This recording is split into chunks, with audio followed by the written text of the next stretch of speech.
golf is the only thing in golf that doesn't change. The only thing that changes the person playing. Is this man a one-time winner on the PGA Tour? The point, Alan, is he didn't go Hollywood. You need a fourth? Before we get to this extremely entertaining episode with Gary McCord, who's quite a golfing original, we're just going to pay a few bills. We want to thank our corporate sponsors, Echo. I'm a longtime fan and advocate and proponent. They're super comfy and stylish. But for Michael Bamberger, it's more than a shoe. It's a lifestyle. It's almost a worldview. Michael? That's well said, Alan. Now, Alan, we've known each other a long time. You know all my moves. You even know all my trivia questions. I probably have posed this one to you before. And this relates. Did you mention Gary McCord? I did, but yeah, I was a little zoned out, but I thought you did. But when McCord came on tour, the term of the art as it relates to a shoe was still very popular. Alan, it's the covering of the laces that used to be popular, and there's a reason why I'm going here. Do you know that term? And I think I probably posed this question to you before. It's like kilty. Kilty is correct. Now, Alan, as you indicated, it's a statement. My attachment to Echo shoe is a statement on life. I just did Google Echo and kilty. They do make a shoe with a kilty. So hats off to Echo for keeping the old tradition alive. Only you could be this excited about the kilty. But we do love Echo shoes. We thank them for their support. Now let's get to Need a Fourth with Gary McCord. Hello, this is Alan Shipnuck back for another Need a Fourth podcast in which myself, co-host Geoff Ogilvy, Michael Bamberger take turns surprising each other with mystery guests. The person that their name might be on their Zoom screen. Perhaps Michael and Geoff have not noticed this, but I will say this. He's a winner on the Ben Hogan Tour, and he's a winner on the Senior Tour, but not on the tour you'd play in between, hopefully. There's a vast middle of his career that's winless, but has made a great career for himself in TV. Does this guy have a mustache older than you are in years? Yeah, I'm afraid he probably does. The most famous mustache in golf. Darn it, Bamberger's seen the Zoom. He knows who this is. Gary McCord, come on down. Hello, boys. There he is. Hey, Gary. What's going on? Thank you for doing this. Your name has come up in a few previous podcasts where Brandel Chambly mentioned you. I think Geoff mentioned that you guys played a lot of golf together back in the day. So why don't you take us through your long relationship with co-host Geoff Ogilvy and give us a little dirt on the man, if you would. Yeah, Geoff showed up from down under to Scottsdale, Arizona, and he showed up at Whisper Rock. And one of the young studs that were out there, so I got to see him and know him many years ago, and we had a great time out there. We were going at it. Now I was younger then, much younger, and I could play just a little bit, but I never could handle Geoff.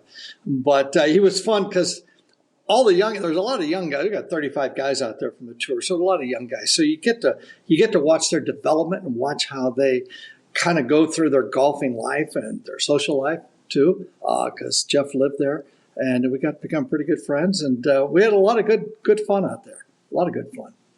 It's a fun place. Gary taught me how to play. That's frightening. I wouldn't get that out. I would. No, he was very competitive, though. You were competitive. I mean, it all started going downhill when you started whining that you needed shots. Well, yeah. I mean, it gets to the point. I'm going front tees. I need shots. Now that 100 years old, and you're playing the way you were, and continue. We just played. When did we play? 2 months ago? 3 months ago? Something like that? Yeah, 2 or 3 months ago, You played your ass off. You shot 66 or 67. I shot like 85. So, yeah, I need some strokes. I need some love, a lot of love. I've actually always wondered if in a practice round, if you're an aging Mark O'Meara and you're playing a practice round against peak Tiger Woods, do you ask for strokes, or what is the pro code? As long as you have a tour card, you can't ask for strokes from another pro. Like, how does that work? Well, I'll give you at the Rock, we all have our handicaps. Okay. The bad thing is, like Geoff, when he's playing on the tour, I think they allow, like, it's like 1.5 points more his scores count because he's in competition. Okay. Now mine are not in competition, and I'm out there, and my credo of that is it's not what you shoot, it's what you post. So if I'm going to go play Geoff Ogilvy and John Rahm's out there and all those guys, I need a lot of strokes. Now it's not even a contest, but back in the day, I need some help because you find out how good these guys are when you sit next to them and you're playing for cash where they don't want to lose.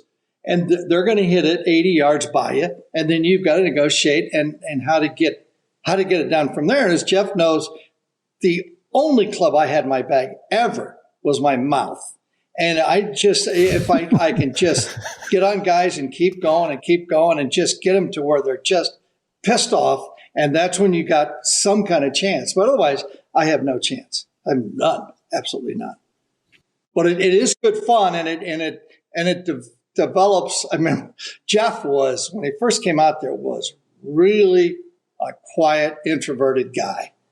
And we played a lot.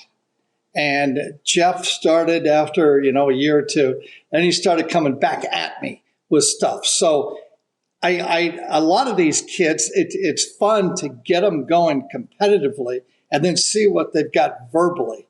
Geoff would just beat you and just not say anything. And then Geoff, along the way, at some point started getting really good with the needle. And I was very proud of that development. Very proud. Not that I had anything to do with it, but the fact that he got a needle. He got a needle. Geoff, will you just give us a quick analysis of McCord's swing? Because I remember when he played, and my memory is that he had a tall, languid, long backswing, beautiful rhythm, and he looked like a guy who's going to win on tour. Yeah, he's comfortably the most self-depreciating golfer I've ever met, and I've met a few. He was very good. He had a good action. I wouldn't say it was long when I played with him, but he was already grey when I started playing with him. He had length to the swing.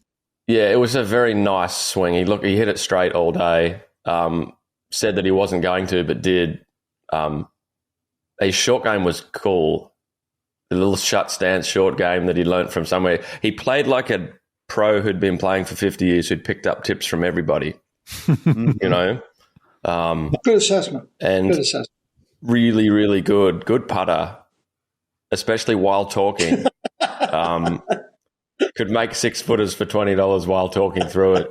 I think he was trying to distract you in case he missed it, but he made it every time. So he's a very underrated golfer, really good. I don't know how he didn't win on the big stage, actually. How did you not win on the big stage?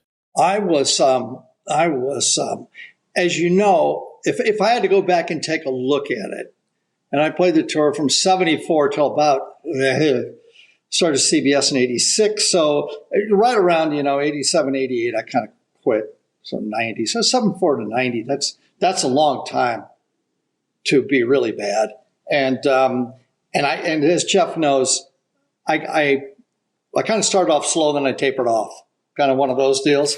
And I never could get it back. And mentally, you get out there and you get depressed. You constantly sitting in a hotel room thinking about how bad you are.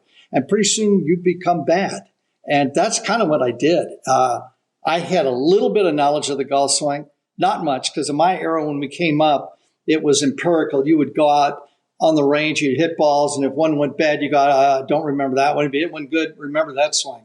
We never had cameras. We never had anything. So we beat balls and figured out how we could do it. And it's not a really good speed learning situation. And so I had no clue what I was doing. I beat the hell out of everybody in college and the mini tours.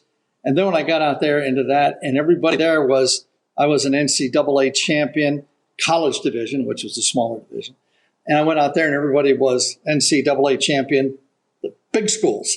And I remember my first tour school, I'm playing the last round of Lanny Watkins and David Graham.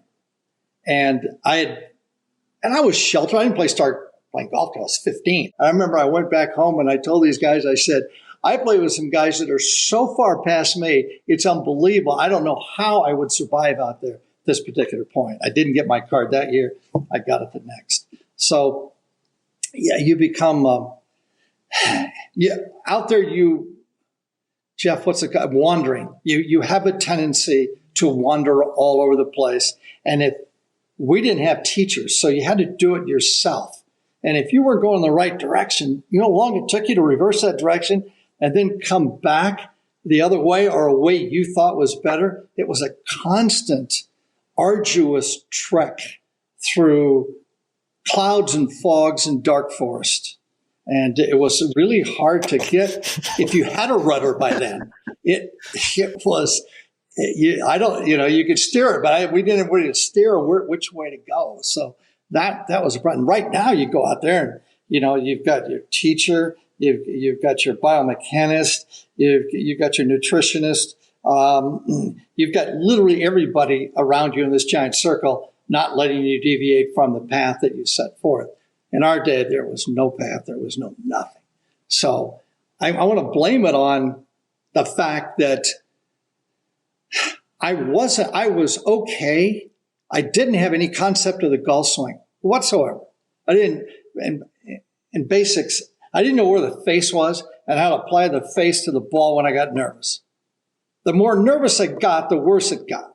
And in golf, the more nervous you get, you've got a good standard, model you can go for. And it helps. Mine hurt. And I couldn't figure out why I got under the gun and I got worse. And that's the whole key in golf. You got to get out there and you've got to play on the weekend, make the cut. Then you got to play good to play with the good players towards the end when the fire gets raging inside, and you can figure out then, all right, if I got it, what happens? It's the only way to figure out. Then you go back to the range and try to figure out why it went wrong. And it was hard process at that time. And I wasn't good enough to go out there and just with my mechanics go, hey, look at me. Where's Jack? Where's Lee? Where's Arnold? Let's go. No, it wasn't that way. So it's a long, convoluted way to say I was shitty, and I didn't know what I was doing. When did you start hanging out with Mac? 1985. I was in Palm Springs, and Mac was there. And I called him up, and I said, where are you going next? And excuse me, Geoff, this was 1986. And he says, I'm gonna go to Augusta. I'm playing. And I was doing the television, first time doing the television. So I met Mac out there. We played a practice round. In fact, Jody Mudd, me, and Mac O'Grady played a practice round. This is a good one. First time I played Augusta, 16th hole. Mac wouldn't let you play golf. You had to hit shots and do all this crap. And he was working with Jody. So we get to the 16th hole, and we're going to play the hole. I think I'm playing for a score and playing for $10 units or 20 or 100, whatever we're playing for. And the pin was on the left, back over there in the corner, right, around the bunker. And so I get up to hit. Mac goes, hold it. And he said, go to the right. I want to see if you can get on the ledge up there in the top right. It's a hard shot. That's where it's going to be. That's where it's going to be on Saturday. See if you can get it up there. So I get up there with a 7-iron. I pull hook it, and it went right in the hole over here on the left. And everybody's going nuts. This is Augusta, first time I played it. I make a hole in one. I wasn't even aiming at the damn hole. I was aiming at another one up there, and people are going nuts, and I'm trying to tell them, no. I just crank hooked that 7-iron, literally 40 yards away from where I was aiming. But I'll never forget that. Anyway, so Mac and I are playing, and Mac and I had grown up in junior college. He was at Santa Monica Junior College. I was at Riverside City College. And I knew him then. He was nuts then too. Wore a cowboy hat. But golf swing was okay there in Geoff. Okay, not anywhere near. And I'll tell you the next story. Not anywhere near what it is now. And he always had a left-handed club in his bag, and then 13 right-handed clubs. And I played him in junior college, and he was nuts. So he came back, and I had played with him somewhere, and I went, whoa, wait a minute. That is not the swing I remember. This looked really good. Now, he'd been to Asia playing, and I think he quit over there. He ended up playing left-handed for a while over in Asia. And then he started reading the golf machine. And then he started figuring out how to do it. And so after he figured out how to do it, that's when I met him in Augusta in 86, again, for the first time in a while. I said, can I come down and work with you? I live in Palm Springs at the time, and Mac did too. He said, yeah, come out to the field. So there was a field there that we had at, which golf course was that? Anyway, it was a big kind of soccer field. So I went out there one day. You know, you go out to hit balls. You think you're going to hit balls for 20, 30 minutes with Mac. And I was out there for 12 and a half hours. And he showed me, he started hitting balls, left-handed, right-handed. I mean, and Geoff, as you know, when you looked at him when he was playing, it was perfect. It was frickin' perfect. And he had a model. And he had started to investigate this model from the golf machine. And I'm watching this, and I'm going, and he's showing me. Finally, I got it after about 10 hours. I couldn't stand up. I couldn't hold on to the club. I was getting the idea of it. So at that point, we became really good friends. And from there to the last time I talked to him, I think it was 1994.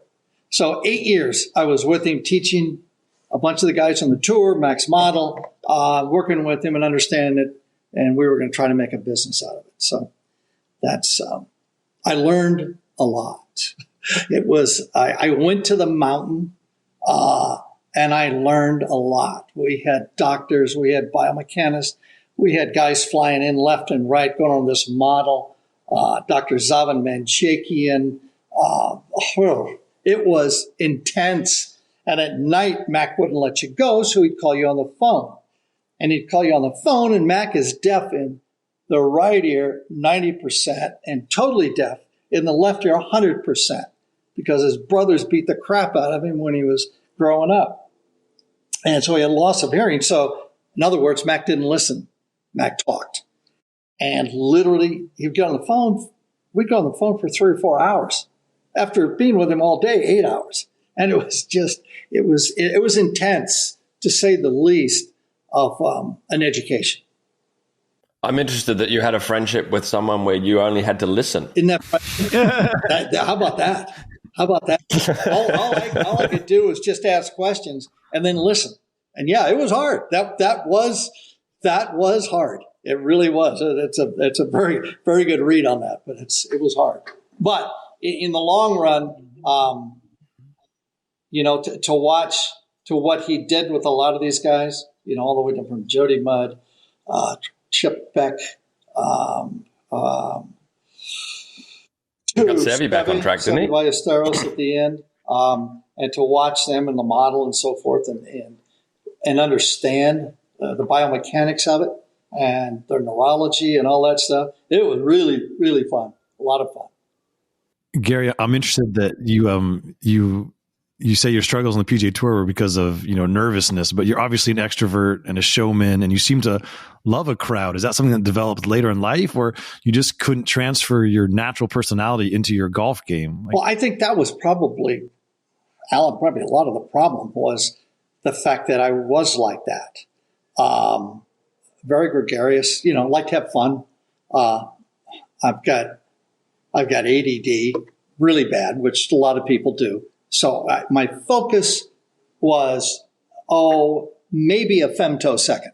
That's as much as I could focus. And then it was squirrel, and I'd be bouncing around, and that was a problem. I couldn't really concentrate and put my full focus on what I was doing. But yeah, I remember coming up to the who brought this up the other day? It was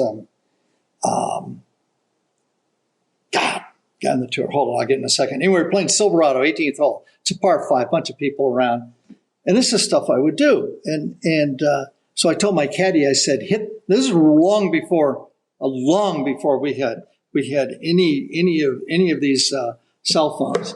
And I had this ringer in my bag. And I got over this putt, and I'm looking at it like I can't figure out which way it breaks. And then the phone goes off my golf bag. Okay? Ding-ling, ding-ling, ding-ling. So I go over and I walk over there right in the middle of the round.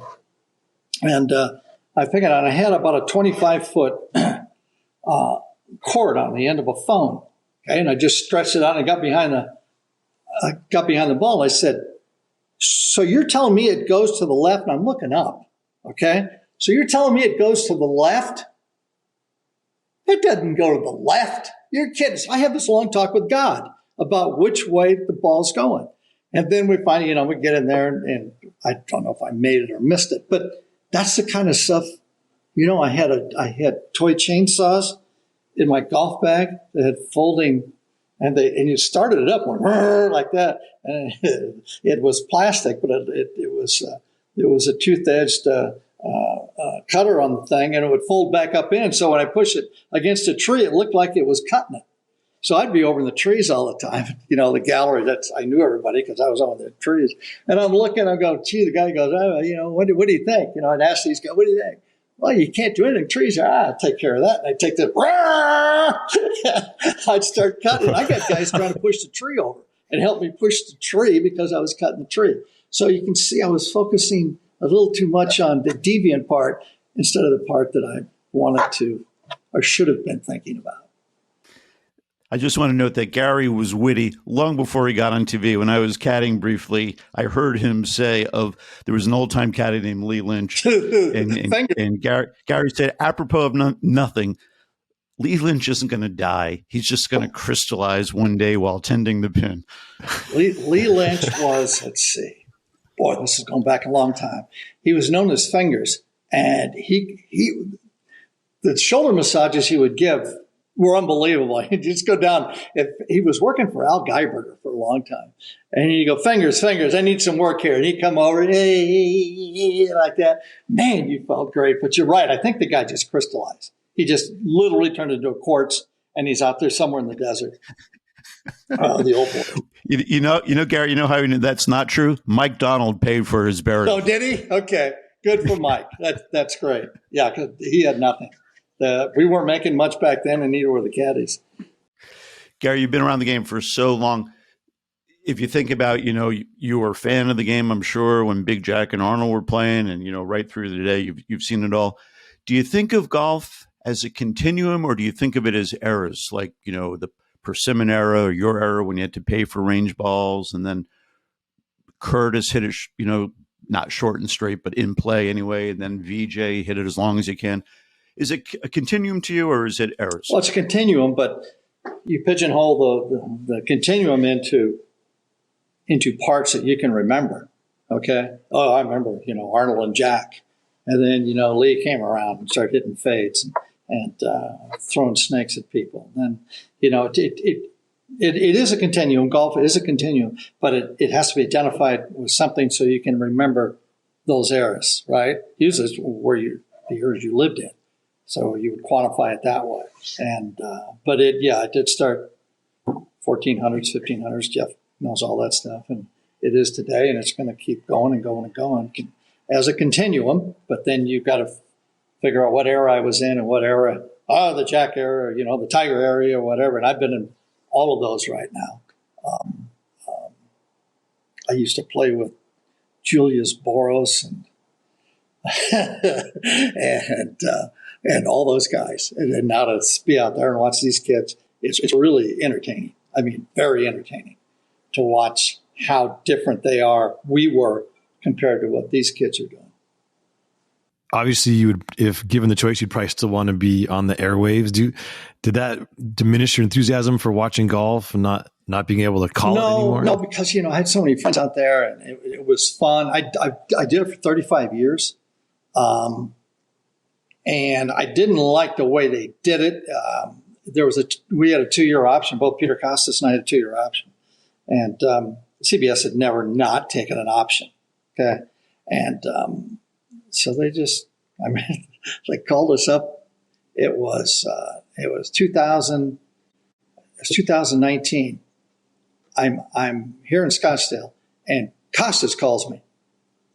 And I go, hey, what's going on? Did you get a phone call from New York? No. He goes, I got one. I said, what? He goes, I got fired. What? What do you mean you got fired? Our options were up 2 more years, and then we were out.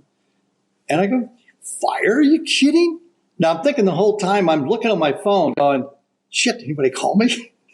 And nothing. So now I'm going, thank God Peter got fired, but shit, I don't give a shit. I didn't get fired. So okay, I'll keep going.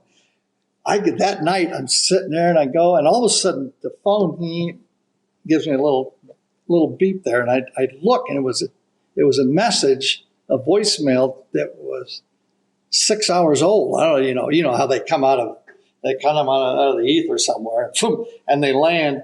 And I saw the number on it was 212, which is New York. And I went, oh, shit.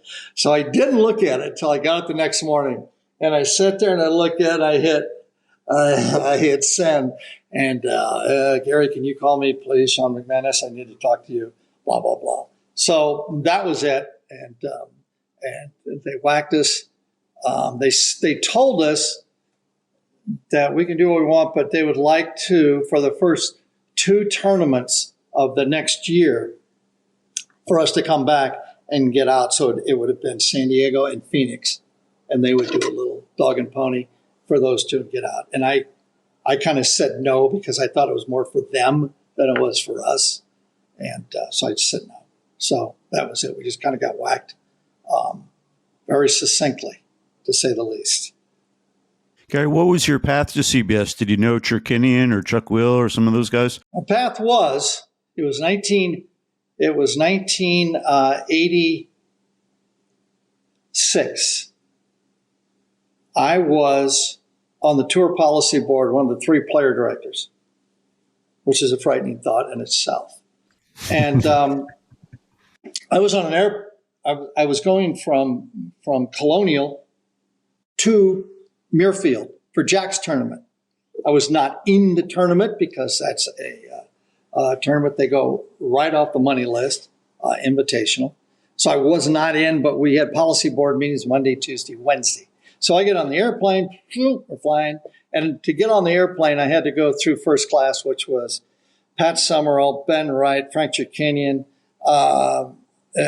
Ken Venturi, and who else? Somebody else in first. And I'm in 37C back there.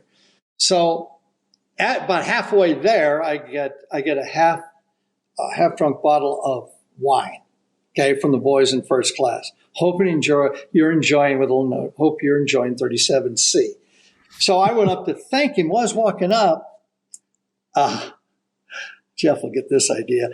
So Wednesday, I had nothing to do. And the next tournament was Washington, D.C. Now I'm out there making nothing. And if I can't go to Washington, D.C. early, I can't. It's too expensive.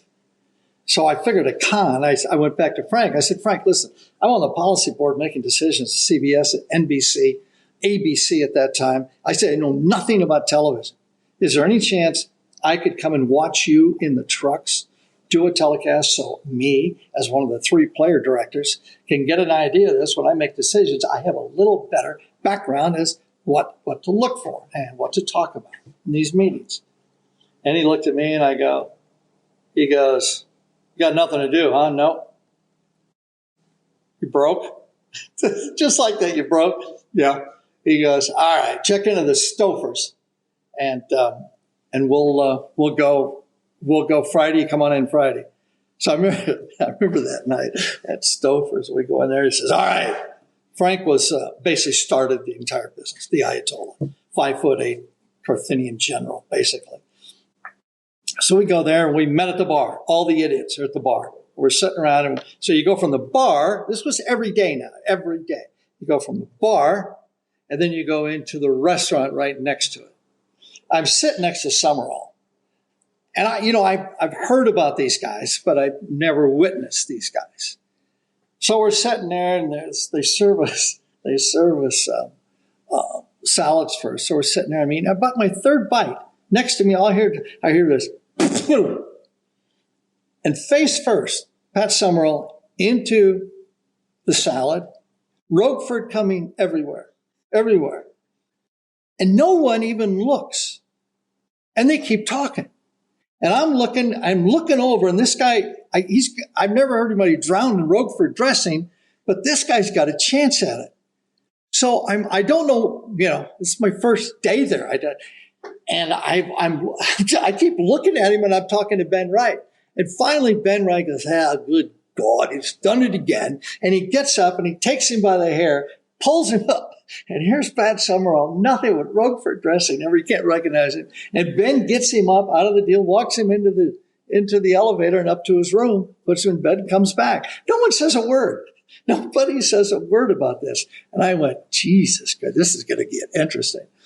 So I go out there on Friday for rehearsal, show up, go into the trucks, big truck, and I walk in, and Frank and the sound guy, his director is next to him. Frank was actually producing and directing at the same time. And, all the guys had, it's 100 monitors up there. And I get in, I sneak in the back, and I sit down. I'm kind of looking wide-eyed at her. I've never been in the trucks. And all of a sudden, somebody says, "Hey, Frank, McCord's behind you." And he turns around and goes, "Hey, asshole, get out to 16. And I wanted to watch you get out to 16. So I get out the door, I walk out to 16. Geoff, you remember the old days, 16 at Muirfield. I walk out. I'm going towards, I start angling for the tee. I don't know why I'm going to 16. Didn't even say. I'm angling to the tee because I think I'm going to be a spotter. And that's basically a caddy that's missed the cut. He comes out and he sits there with a headset on, and Fred Couples pulls out a 7-iron and he goes, Fred's got a 7-iron. That goes through the trucks up to the announcer. That's what I think I'm going to do. I get halfway to the right, walking over there, and I hear screaming and yelling from Vern Lundquist up in the tower. Get up here, get up here. And he goes, come on up. So I climb up, and he hands me a headset. I said, "What's this for?" He says, "Frank wants to try as an announcer." Well, I figure it's a lot better than being a caddy on the tee, right? So I sat there, and we did rehearsal for literally 4 minutes. Some cameras broke down, and he says, hell with it. He says, "Everybody in place tomorrow at 1 o'clock. Now, I had 4 minutes. I have no idea who was talking. No idea. The only guy I remember was Pat Summerall because he was doing those union, those hardware commercials, True Hardware. And I remember the voice. Oh, okay, that's him. And then there's Frank's yelling at me in this ear all the time. And then people are talking in this ear, and that's the play-by-play. Anyway, no idea. So we got up to the, that's how I got the job. So we get up there on Saturday, and I'm studying my ass off. I'm sitting in a folding chair right here, and next to me here is basically it's a window, plexiglass, and there's a spotter. And the spotter for Vern Lundquist was literally, we weighed him at Safeway one day. He was 420 pounds. Okay, offensive lineman for Wisconsin. So he literally, when the sun went to set on that side of the tower, it was dark in there, totally dark. And then Vern was on the other side. So I'm sitting next to the cameraman. I'm waiting, and I don't know what I'm doing. I'm on national television. I got no clue what I'm doing. And so we go, and I'm on 16. I'm sitting there, and I'm looking at the guys. I've done homework, got my stuff. And all of a sudden, we're going, and Vern goes, Gary, what's this putt look like? Well, look, there's nobody on the green. There's nobody on the 16th hole. And Geoff, as you know, you look to the right, you can look down 14, a nice drivable par 4, and then the 15th tee, there's nobody there because we've got starting times in between. So the next group is on the 14th hole. I'm on 16. On national television, Vern goes, Gary, what's this putt look like?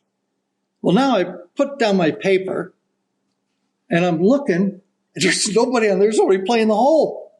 So now I think, well, maybe this is a joke from the guy. So I get out over the end, and I look underneath.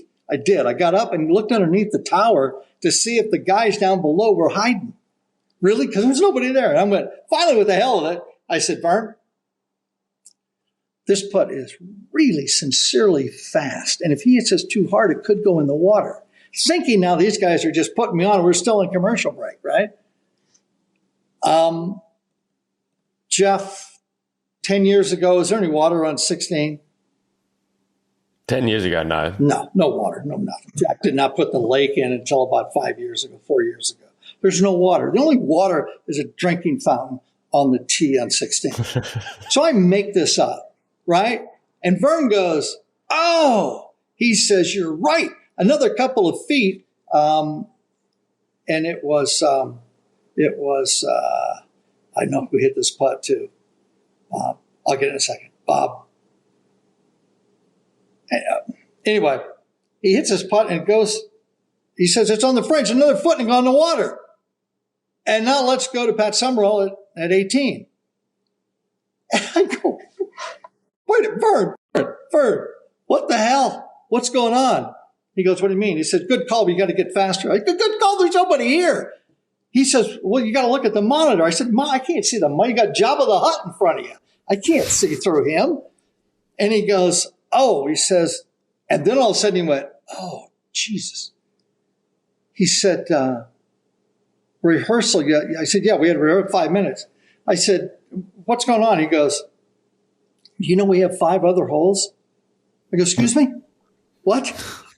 I'm on the 16th hole. I'm an idiot, so I just figured we're doing the 16th hole. We got 5 other holes. And the other hole we were doing at that time was the 12th hole. Par 3, beautiful. Looks like Thoreau's Lake there. Beautiful. Just gorgeous, setting down in. Well, Bob Westwood, that was it. Eastwood, excuse me. I always call him Westwood. He was on the top of the green up there, Greg, and the pin's on the front, right on the front of the water up there. And he hit this putt going down that hill, and he hit it past, roll about 8 feet by on the fringe. And literally, he would have had to hit it pretty hard, but it could have gone in the water. So I just made the whole damn thing up, and I got it right. So I figured, this is the business for me. So Frank, it was, again, the 16th hole, and why I got asked the next week. The 16th hole, on the backstop there, and it was Payne Stewart was up there. The late Payne Stewart was up there, and it looks like you look like a Bedouin sheep over the green up on that hill, and you're hitting straight down to this green. The green's harder than a rock. And Vern goes, Gary, what's he got? And I said, well, here's what he's got. Everybody out there at home, I want you to get your wedge. I want you to get a ball. I want you to walk out to your front lawn, chip it on your driveway, start hollering for it to bite. That's what he's got.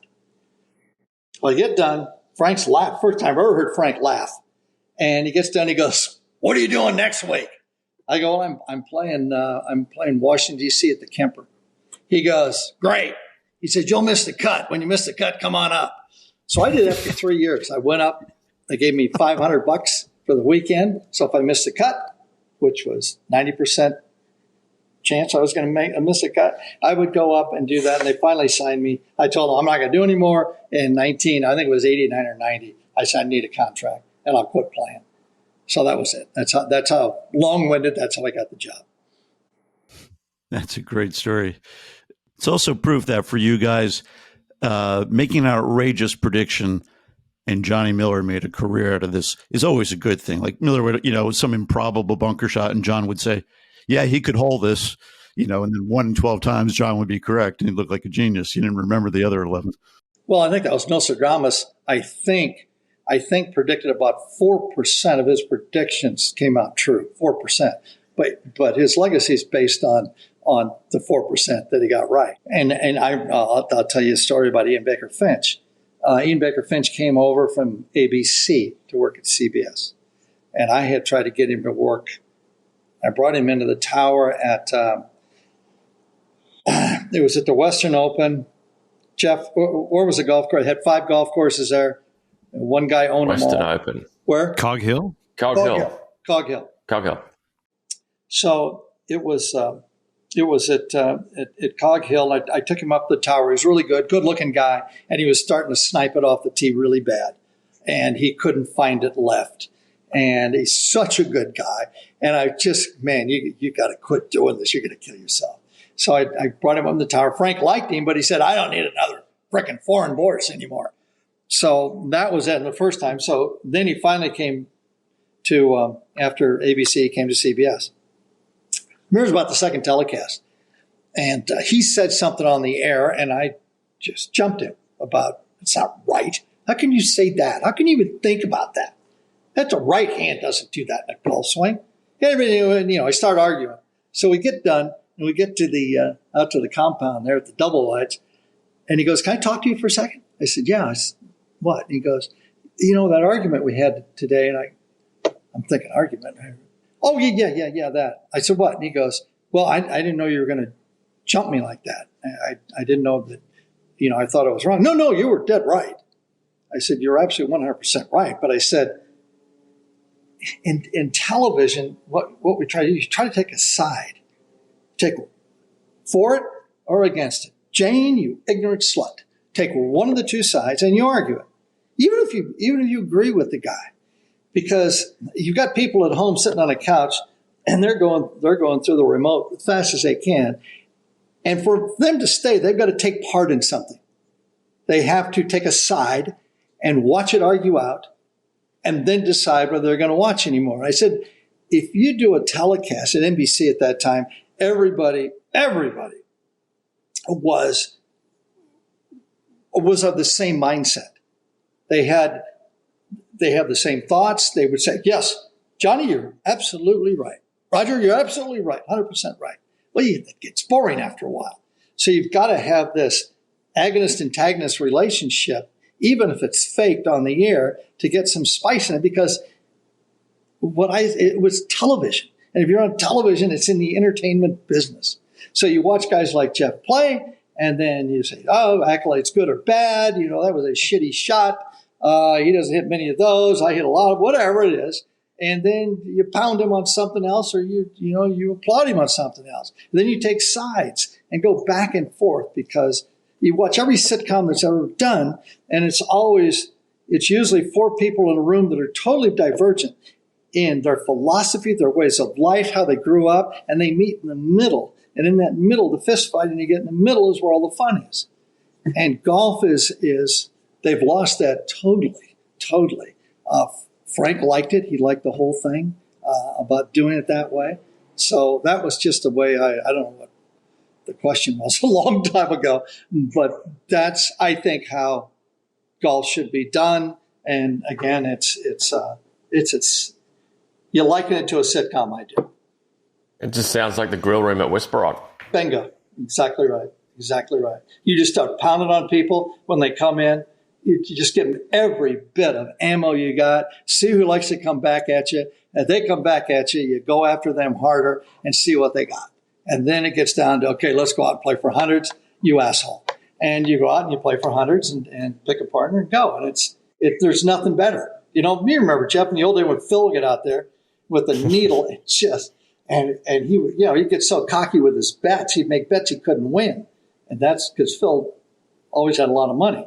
So I remember one day when I played, and it was he and Stricky and Mangini and somebody else, and they were going to play best ball against my 5 guys scramble score.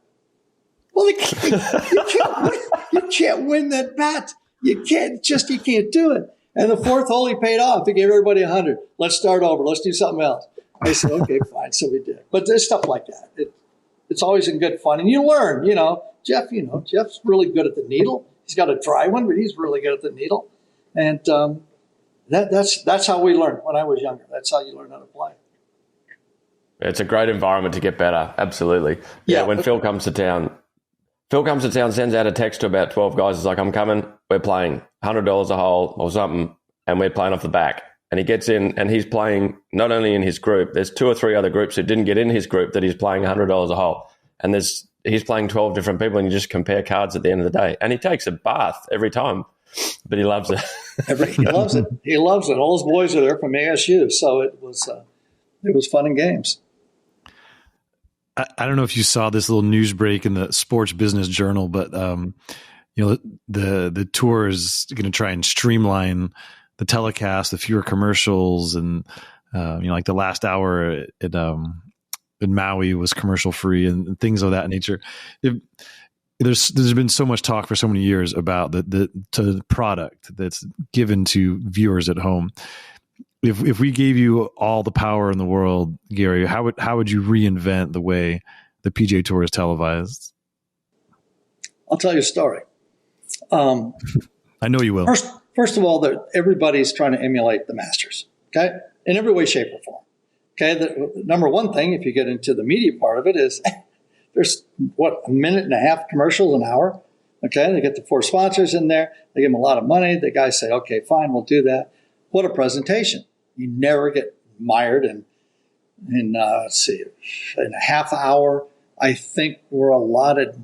I think it's 9 minutes of commercial per half hour, and those get backloaded a lot. So all of a sudden they start, when the action's not going, they start throwing commercials at you, and you're going, Jesus, come on.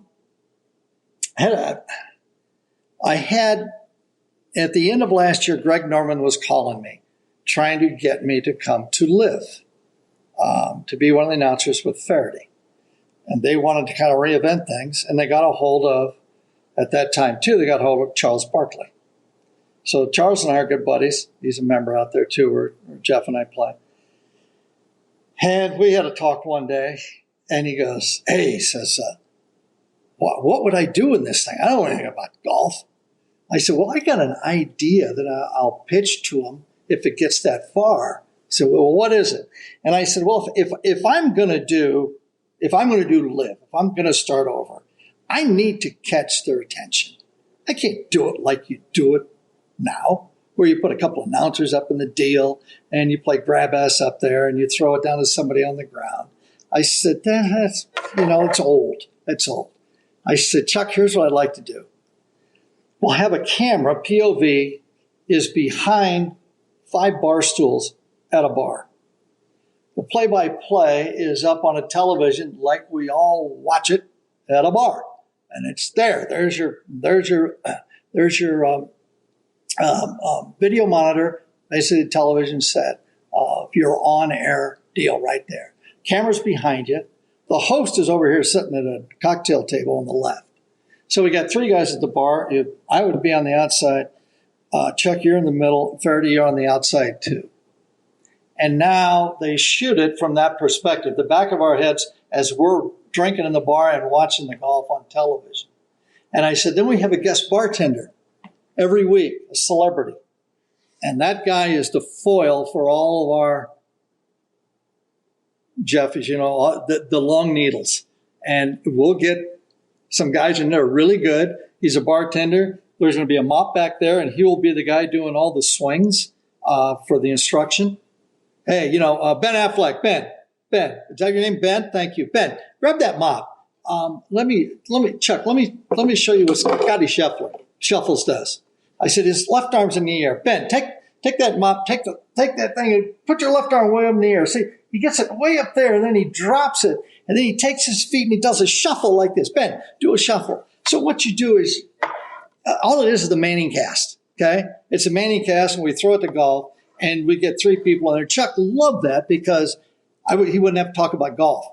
He could sit there and he says, and he told me before he went to talk to Norman in Atlanta, he says, I'll get all the celebrities every week to come in and sit there. We were going to have, the studio would be at probably Dallas, and we'd shoot the studio out of there, and we let the guys travel to Riyadh and Bangkok and wherever, because I don't want to go there. So that was, there's a game plan, and that's the one that I came up with. Just 3 guys at a bar watching golf with a bartender that everybody's going to know, and we can just pound on him for the whole telecast. So that's it. Manning cast. And Norman didn't like that? I never got to Norman with that. I never got that far. I've talked to a couple other people about it, and they thought it was very interesting. 100 years ago, a company that owned the most bars in the United States, I don't know what that company is, wanted Feherty and I to do the Masters, and after we left, wanted us to do the Masters and call it any way we wanted to off a live show. And we would just overlay and just start talking about it. 2 guys at the bar doing it. And that's where I got that. And that was a long time ago. And I don't think Augusta probably wouldn't have let us do that in any way, shape, or form. I was just taking a wild guess. But I think you've got to get it more like that. And if I was doing Live, I have to do something like that. You got to catch their attention. They haven't even got a network yet, right? So if you did put it on CW or Fox Sports 1 or whatever they're talking about, at least the people will go, did you see how they're doing this thing? They've got some guy, a bartender, and they're talking and drinking and watching golf and talking over it and everything else. So that would be my approach to doing something like that, new and aggressive, and have some fun with it. Gary, when you were working on Tin Cup, you've got so much creative energy and so much creative insights. You know, you're talking about the sitcoms and how you might do a golf telecast. When you were working on Tin Cup, did you bring any of this to the set of that movie? Did they use any of it? Oh yeah, a lot of it. I was the technical director of the movie, so I was responsible for getting Kevin Costner to look like he could play a little bit. And he had a big languid swing, you know, and he played 9 times with his father-in-law. And he came into the World Series of Golf at Firestone, and we went, Geoff, over to Sharon Country Club. If you ever play there, we took him over there in the range, and I brought Costas with me. And we're back there, and you know, he's got this big languid swing. He's going to be in the movie, in the script. He's from Salome, West Texas. Well, if my buddies are going to watch it, and I'm the technical director, and I got a guy from Salome, West Texas, with a club head going down about 30 degrees past parallel, and arms and legs going everywhere, that ain't going to fly. This swing he had a strong grip, closed club face, and a short follow through. That's the only way you play golf in West Texas. So we started from there, and luckily Ron Shelton and Gary Foster, the producer, we became very good friends. So I got a lot of leeway in who I wanted in there and the scenes and everything else. So it was really fun to do. It was boring as hell because you're on the set. I was still working, I was playing, and I was also doing this movie, and I had to be all over the place as a technical director every day, shooting this thing. Or I'd go play somewhere and come back and have a guy there doing all this stuff. But it was that creative process, Michael, is what you're asking. I loved because I had some control over all the golf stuff, okay? And not the rewriting, but we put a lot of stuff in. I said, you know, this, that. It looks better if you did it this way or that way. So it was fun. It was fun. I don't know if I'd have the energy to do it again because it was the early cast calls were 6:30 in the morning if you were shooting early, and the late ones were 1:30, and you were there all day. I'll give you one with the bar scene with the Pelican, and Ron got that. I did that actually in Pensacola. A lot of the scenes in the movie I did that Ron, and I didn't know when he was writing it. I didn't even know him then. So when I got the script, I read it and I went, what the hell? I did this shit. How does he know about this? So I called him up, and he flew out to Vail, Colorado, Edwards, Colorado, where I live in the summer. He flew out in Kevin's airplane, and we just played golf. I took him up hiking, about killed him a couple times, and just drank. And we talked about the movie and everything, what he wanted to do. And it was really cool. I said, I'm in. I'll do this. And so from there, I got a very good relationship with the 3 guys that are running it. So we kind of just, you know, got in and acted out all of the stuff. And the Pelican scene, it was at Pensacola, and it was me, Ed Sneed, Bill Calfee, and John Schroeder staying in a condo, and it's a rain out for the day. So we go back, we're playing gin. And we're in this condo, my bedroom's in the back down a hallway, so I go back there, take a leak, and come back out, and I look at this Pelican. We were on a canal, and we had a wharf going out there, and this Pelican landed on the big post in the deal. And I'm looking like, yeah, we're gambling anyway. My clubs are right there, and I said, hey, guys, you give me 10 shots from the bedroom, and I'll bet you I can knock that Pelican off his perch. And they're all looking down. They go, game on. And the money starts slamming down. So I had to move a couple of furniture, move a light, had to open the sliding glass doors. I had about 30 yards of hallway to go through till I got to the main room, and then out the double doors over the wood railing. And then it was about another 75 yards. It was a 160, 70-yard shot.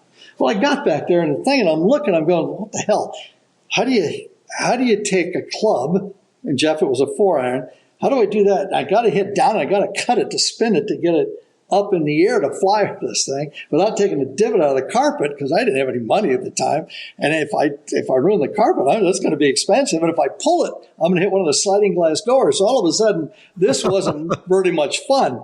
So I said, everybody out, here it comes. And I opened the doors up.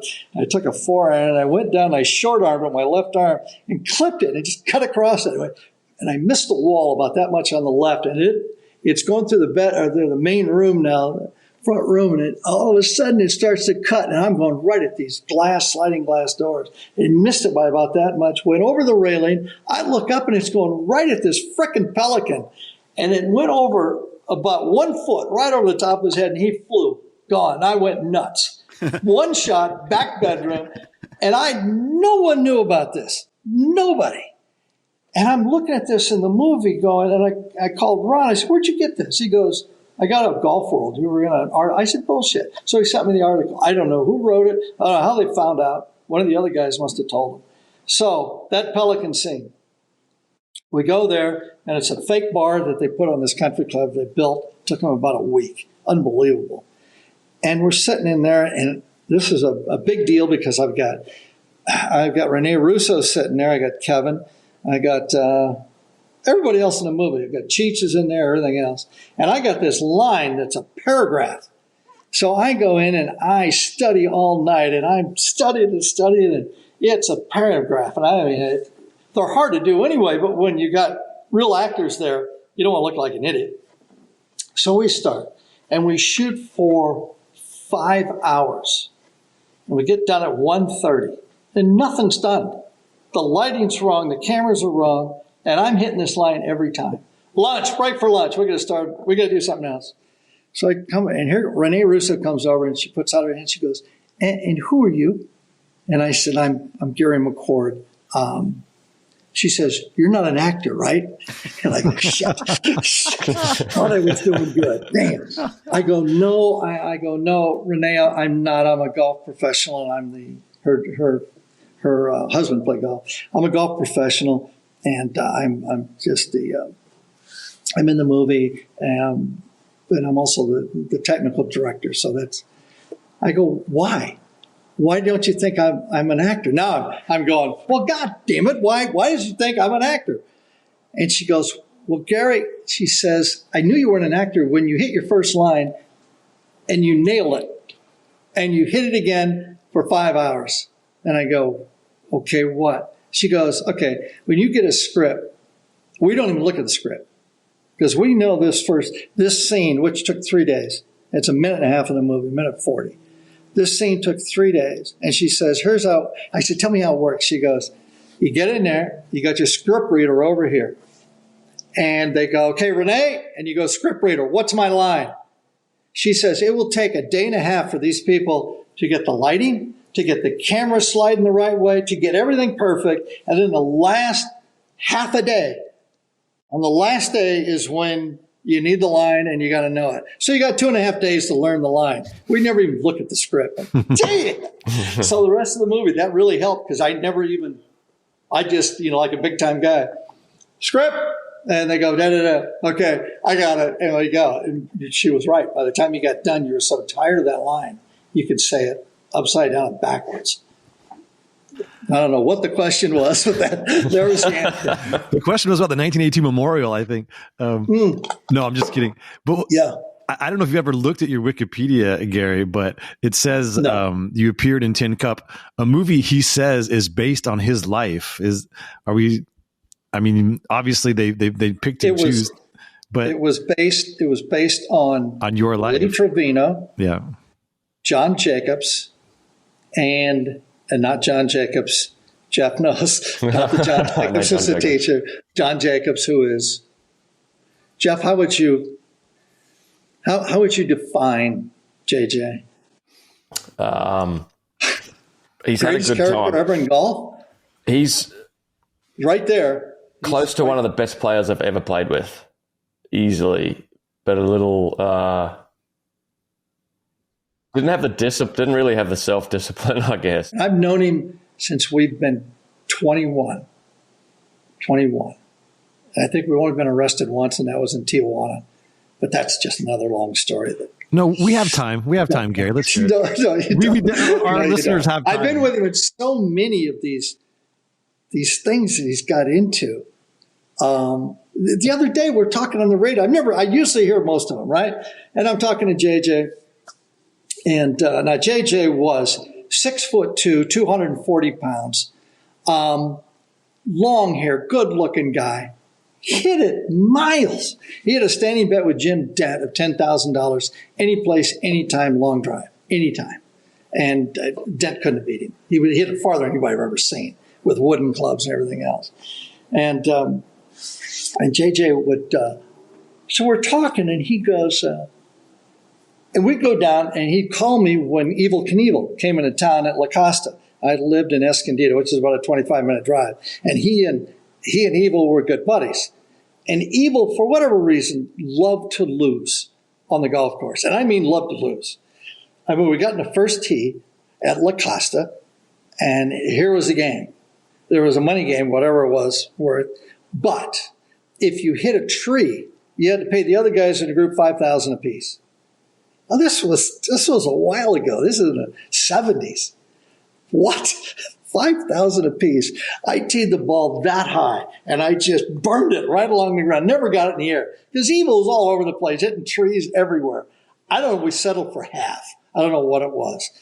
But Evel would go out and lose money. One time, and JJ is saying this on the air, he says, I beat Evel out of $175,000. And he said he was there for 14 days at La Costa.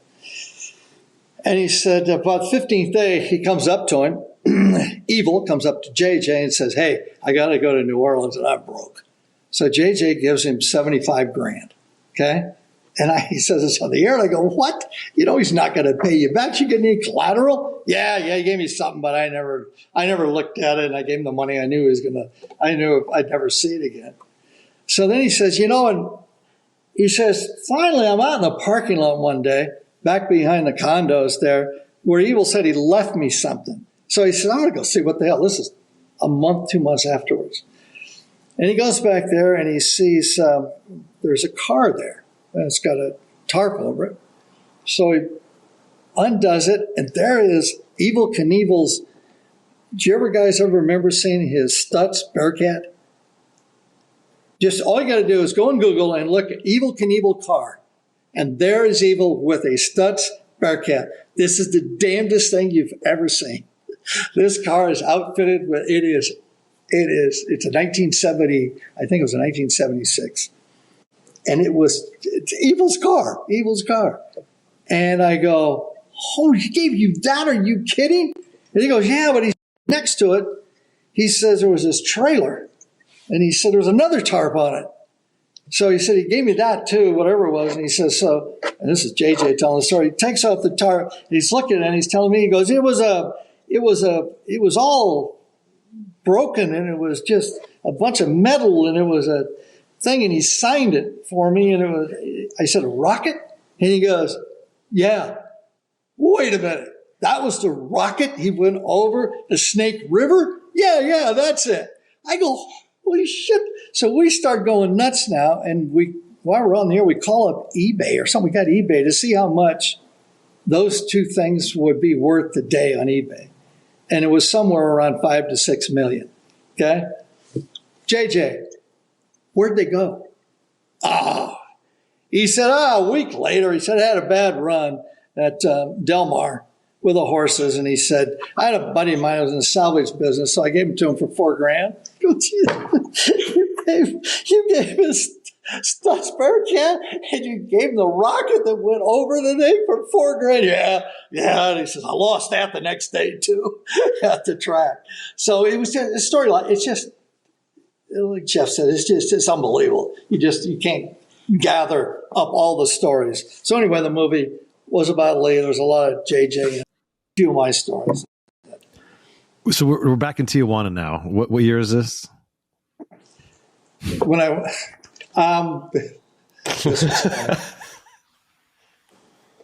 we're playing the Mexican Open, JJ and myself. And JJ lives La Costa. I live over there. he called me, and we're in the last group together. And there's one group behind us. We're playing pretty good for the Mexican Open. So he goes, come on over. And he says, I'll drive you over there. Well, JJ never had a car. Never had a car. I don't know where he got his stuff. A guy gave him a condo there at La Costa. His brother ran it. He was a golf pro, Tommy. So we go there. He's got a black Firebird. I don't know where he got it. So we get the car. Boom, here we go, Tijuana. Now we get, and as you know, have you guys been to Tijuana lately? Or this was 30 years ago. So they've got a bunch of traffic. They got traffic circles. Okay, they got traffic circles. Now JJ was well lubed by the time I got there at his house. I got to his house at 7:30 in the morning, and he had one of those big gulps, about like that. You got at 7-Eleven, and it flared at the top, and that was all full of ice and straight vodka. And he's driving, drinking. We go and we get one of those circles, and he gets somehow he got going to the circle, and we turned, and now he's in the circle. He's going the wrong way. He's going against the flow, okay? And so he's going the wrong way, and all of a sudden, here comes the lights behind us. Ding, ding, ding. And I went, oh, Jesus. And he looked at me, and he goes, we got a problem. I go, what? He goes, my license expired 12 years ago. I said, what? He said, yeah, but I think I can get out of it. And I go, oh, God. So he goes back, and JJ's MO was with the cops that he would lean on the car and not let them out before they got out. So they'd have to roll the window down. He was talking to them this way. It's a great move. He did it every time. I don't know how he did it. And so he's talking to this cop, and I've got the rear view mirror, and I tilted it. I'm sweating like a dog because we're going to go to Mexican jail. I'm in Tijuana. This is not going to end well. And he's going like this and like this. And I go, oh. And he comes back in the car, and he go, hold on. And he gets out, and he's got his big gulp on the top of the car, and he grabs it, and he takes a drink and toasts the cop. Okay? It's not good. Okay? And we're running late now getting to the first tee. So now the next thing, he gets in the car and he goes, hang on, we got an escort. I go, what the hell did you tell him? I said, well, this would be an international event because either you or I are going to win this event for their national open in golf. And if we don't get there in time, it is going to be on you, the cop. That's what he's telling the cop. So here we go through back roads and the sirens going and everything else. And we got there. And so we get done. JJ, Geoff, the first hole, Tijuana Country Club, Dog Lake to the right, goes down. And the next hole comes up, adjoining it. We go down the cart path on one, and he pulls right. I just about fall out of the cart. And he drives down, and he goes down, and it's a bar cart. It's a red, single front-wheel drive bar cart, it's got all the wood in the back and the plywood and that stuff. And he gave him $50. And the red cart was never more than 3 feet. Wherever we went, the red cart was behind us, and JJ was plowed. He couldn't see. In fact, at the last 3 holes, he would get out, and I'd have to club him. And I'm in the tournament. We can't give advice or anything. We get out, and I'd walk by when he was fiddling through his bag. I go, 7-iron, 180. And he would get out. I was reading his putts. I'd walk behind him, 3 feet out to the right downhill. Boom. And he ends up in a tie with Mark Feil. So we get done, and we're sitting there, and the tournament director comes up, and he goes, we're on the tee. Where's your buddy? I can't find him. Oh, God, hold on. So I run in the bar. He's got his face down on the bar. He's just gone. He's gone. He's out. So I told the guy, just give me 10 minutes stall. So we get him coffee and everything else. He gets on the first tee. I'm caddying for him now, the tournament. Caddying for him, and he gets on the first tee. He takes his 3-wood out. He can't see the ground, and he hit the ball 20 feet. It's just, went 20 feet to the end of the tee. And he's laughing like, how about that one, Mark? He gets up now, the hole's 360. He gets up, takes his 3-wood out, gives it a mighty whack, and hits it on the green. He just hit it from 340 on the green off the tee. It's old dog-legged, right? It rolled a long way, but he hit a 340 on the green. He went bogey, bogey, double bogey, and lost the Mexican Open with a double bogey. Mark bogeyed the hole, and that was it. And then I had to drive him home in his Firebird. And we didn't get arrested that time, but we got really close. And that was Mexican Open, Tijuana Country Club. Whoa, those were the days. I thought he was going to kill me, but he never did. And now the tour's so corporate and different. Like different? Yeah. In those days? God almighty. We were having a conversation the other day about, well, basically the tour now in their reaction to Live is basically lining up like Live is. And our tour started and it was top 60 for a long time when I came on the tour. And then I got the bright idea to do the all-exempt tour. So I redid the tour, all-exempt tour, in 1986 to allow more guys to be able to play. Instead of 60, knowing where they're going, we allowed 125. The number was 125. If I can remember right, I did this in 86. It took me about 7 weeks to do it. 68% of the tour were qualifiers. And none of us could afford to go home. So it was a Bedouin existence of guys going from one qualifying site to the next. We were never allowed on the site until tee-off time. You couldn't go there Sunday. So we'd have to disappear somewhere and go.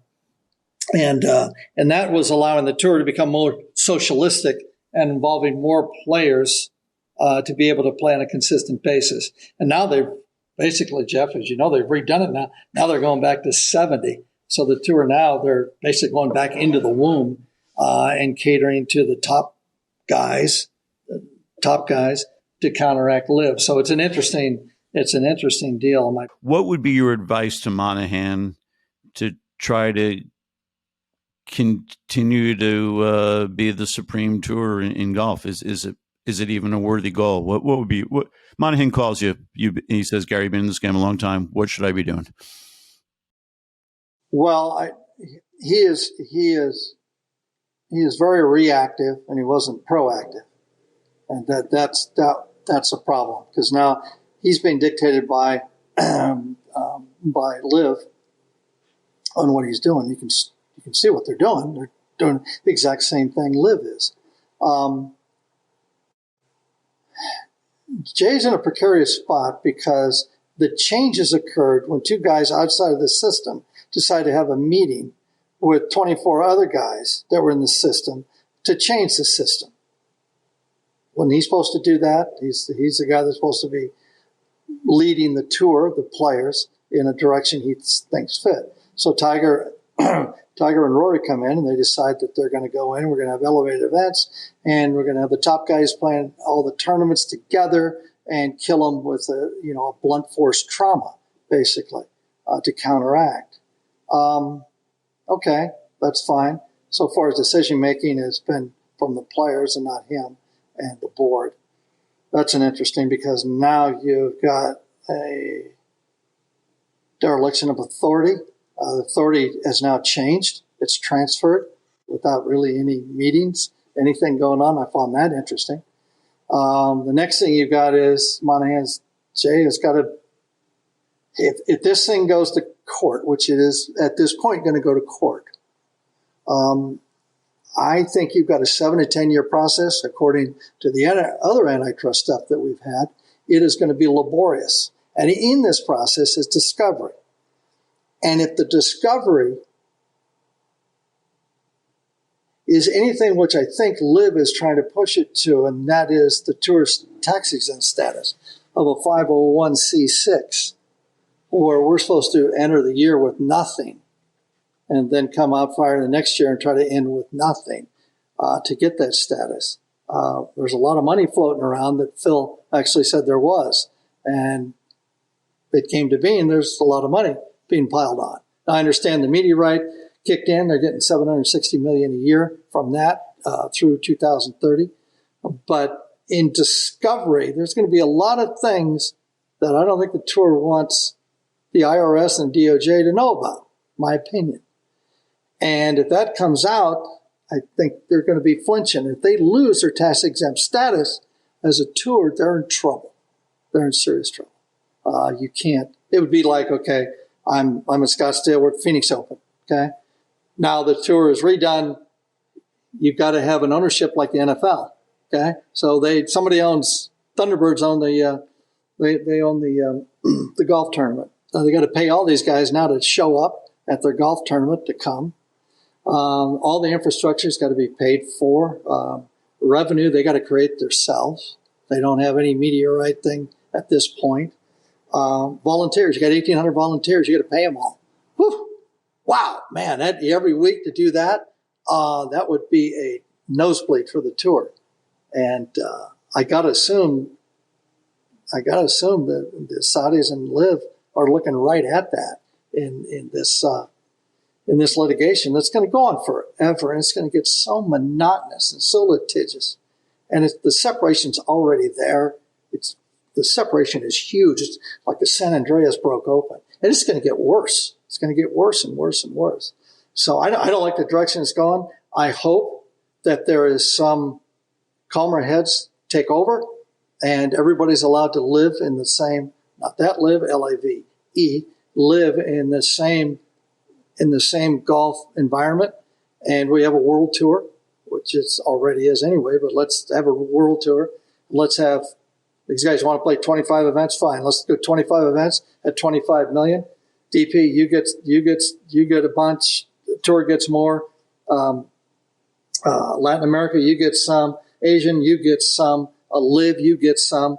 And let everybody play, and then there'll be a secondary tour under that. And that's a feeder tour to get in. But we can't do that now. I'm pretty sure Liv would like to do that, but I don't think the guy running Liv right now is up to having a nice a meeting of calmer minds. I just don't think that's going to happen. Why Greg's in that position. But I think that has to happen. We can't have this thing go to court and sit in court for 10 years. It's going to do nobody good. Nobody any good. My opinion.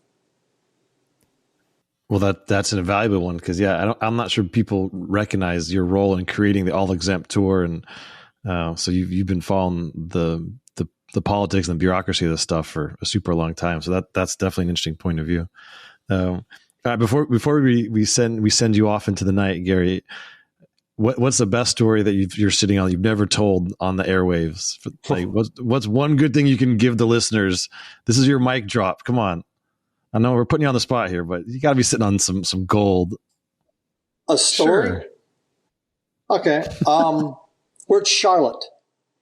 It is a humid, hot day, Tarzan-like. And it's a Saturday. And Tiger is in the second to last group and making a run. And out with Tiger is David Feherty on the ground. And so we're out there. Now, when we go to commercial break, everybody in the tower, director comes on and he goes, "Peter, you there?" And Peter's, "Yes." "Gary, you there?" I go, What? Who's talking to? And then everybody's got their signatures saying to come on, okay, that I'm there. When they got to Feherty, Feherty's signature is, as you know, Geoff, Feherty is enveloped in gas. Okay, he has a flatulence problem. And it is prolific how good he is and how he can coordinate flatulence to songs, to everything. So he puts the microphone down and he just pops one. That's, everybody knows. And now we don't, it's just, you hear that. Okay, David's here. Okay.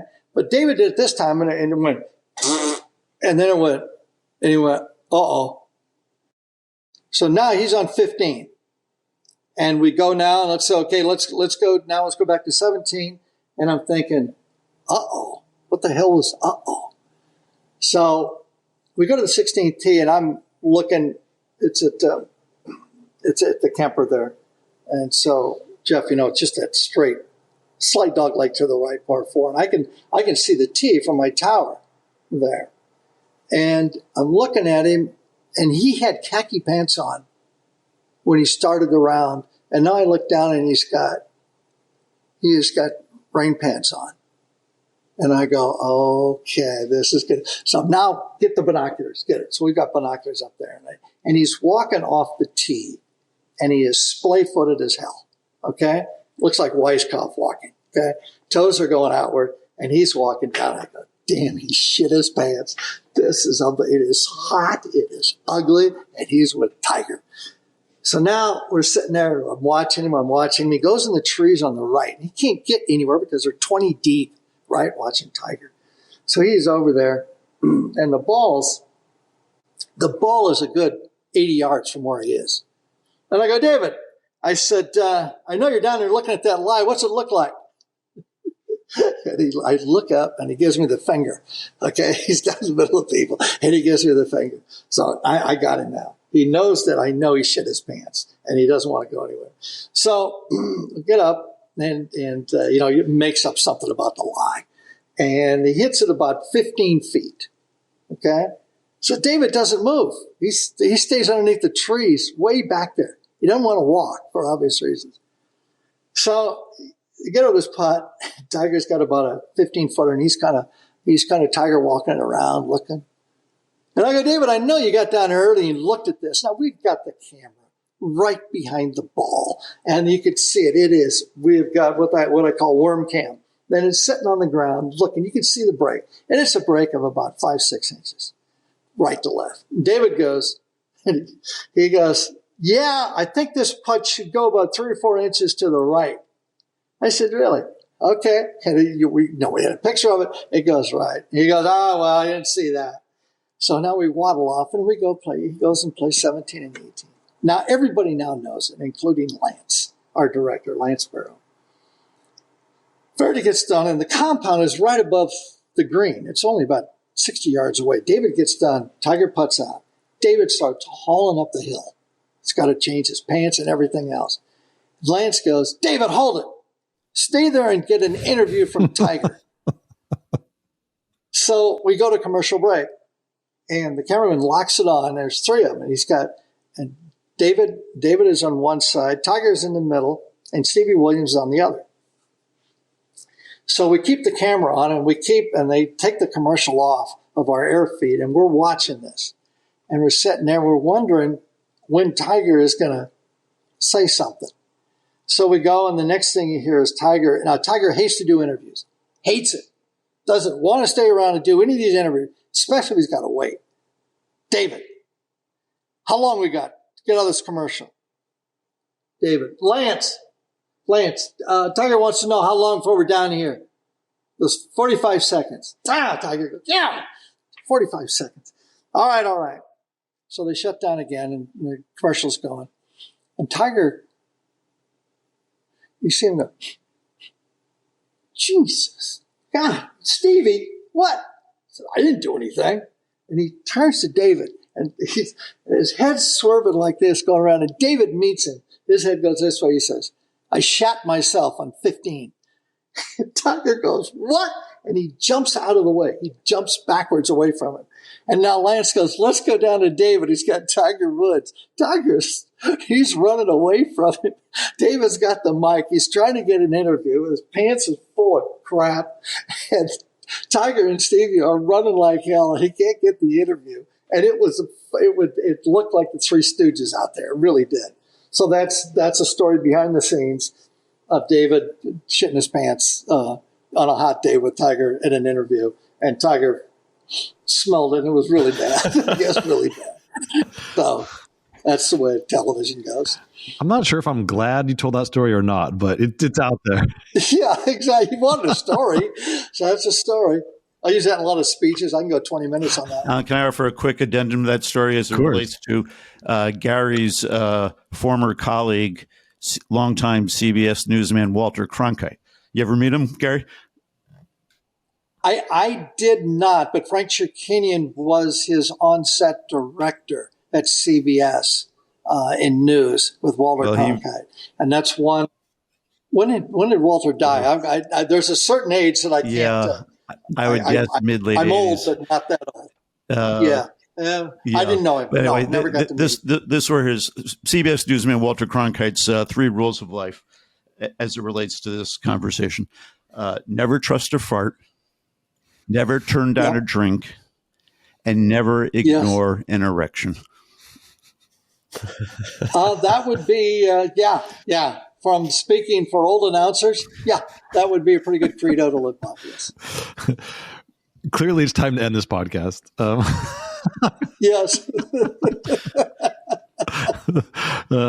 Gary, you've been a great sport. Thank you for your time and all the stories. Geoff, any parting words for your former pigeon out at Whisper Rock? No, that was great. Magic, thank you. I've heard most of them before, but it's always good fun. Yeah. He'll give me 5 aside, and I can't beat him. And so that's it. When are you getting back to the rock? Soon, a few weeks probably. Jeff. So around the Open sometime. So we'll see you. Cool. Bring your 20s. You got it. See you out there. Well, that was a journey. Yeah, you just got to push play, right? You just got to ask one question and you get whatever you want from Gary. But I tell you, nobody is more passionate and enthusiastic about golf and the tour and the whole sport. And most guys who grew up and played in his era were those traditional guys, right? They're like Metal Spikes and Persimmon Woods and Balladas. It was so much better in my day, but he is not like that at all. He embraces every era as it comes along. He just froths on golf every day of the year. Yeah, he's fantastic. And his story, he's got more stories, and he's had this magnetism for the characters that have played golf in the last 50 years. He's always hanging around the characters, Mac O'Grady and John Jacobs, and does magic tricks in the bar. And yeah, he's an entertainer. He's fantastic. I miss him on the airwaves too. He made it fun, as he was saying. I mean, it's supposed to be fun. It's an entertainment product, and of course it's serious and it's meaningful. But the viewers at home want to be entertained. I always thought he was great at it. I'm sorry we don't get more of him. And he also showed it, and I've been reminded of this occasionally over the years, but you didn't see it on TV, really. He's got a lot of moves in this game. I mean, he played obviously at a really high level, or he would not have won in the tours where he won. And of course, he's a wonderful storyteller, and he's known everybody and appreciates people who aren't really famous in the game, like a John Jacobs. But then when he got in the weeds of talking about, the money and Live PGA Tour and how it relates to the 125 versus the 60, or the other way around, you should probably say it. He's got a really sharp mind and a really big grasp. But it's interesting to hear him describe himself as dyslexic. But with that dyslexia often comes a lot of creativity and interesting ways of looking at things. And it's neat. It was neat to listen to him, all these different moves that he has. Honestly, just I love it. I hang out with Mac for 12 hours straight takes a yeah, Mac O'Grady. I mean, I actually love his idea for telecasting live events. Like that would be a major improvement, because now they're trying to do it like the tour does it, but just they're not doing it as well, but like to completely blow up the whole medium. I mean, a McCord, Feherty, Charles Barkley, I mean, it's guaranteed to be entertaining. It didn't reflect well on Greg Norman that Greg Norman couldn't take 20 minutes to hear Gary McCord out, guy who's got 35 years in TV, to hear what would you do with your TV broadcast? It's wild. I don't know. I would spend the 30 minutes listening to him. I mean, that could be a game changer. It'd be great. I mean, if you put a camera on, keep bringing up Whisper Rock, but he's in the gates every day at Whisper Rock. But if you watch the golf on the weekend at Whisper Rock and you just put a camera on the table where he was sitting and a few of the other guys, that's way more entertaining than what we get on TV. It's how we all watch golf, right? Don't we sort of want to hear intelligent, loose, fun chat about what's going on? We don't need to tell someone the guy just hold the 6-footer, because we just saw it with our own eyes. Just give us some conversation over the top that's real fun. It would be fantastic entertainment, even if it was non-official. You could, like the Manning thing, you could just put a camera on experts and let them talk about it. It'd be fantastic. Yeah, I love it. Well, Gary McCord, what a guy. He also strikes me as someone who's got no plan for the day. He's going to wake up and see what the day brings, is my impression. Would that be about it, right, Geoff? That's pretty true. Yeah. He gets excited about things. Like if you present him with something, he wakes up, what's going to happen now? And someone presents him with something, or if his phone rings and someone calls him with something interesting things just happen to him. Mm-hmm. Or he makes them interesting. They happen to all of us, but he grabs the thread and takes it and makes it interesting. He'll turn up to the golf club with this manuscript of some sort of golf machine guy who's done a thesis on the golf swing from a physics perspective, and it'll be this binder with all this loose leaf stuck in it that's 400 pages, and he'll be going through it saying, see, Max said this was true too, and this guy scientifically proved it, and then the next day he'll be coming down with some prototype. He was sort of connected with Bob Parsons a little bit at the time when he started PXG, and why can't I make illegal equipment? Like, I just want the ball to go as far for everyone as I can, and he gets involved in equipment. He'll advise and mentor, like, and play with all the young up and coming tour players at West Brock. Yeah, he does it all. He just he's a really fun guy to hang around, and that sort of enthusiasm is contagious. I love it. Well, certainly a lively podcast. All right, this was another Need a Fourth. We'll keep doing these. We have some other very fun, interesting guests coming up. So for now, I'm Alan Shipnuck. That was Geoff Ogilvy and Michael Bamberger, and of course, the one and only Gary McCord. Thank you for listening. And that's it. That's the end.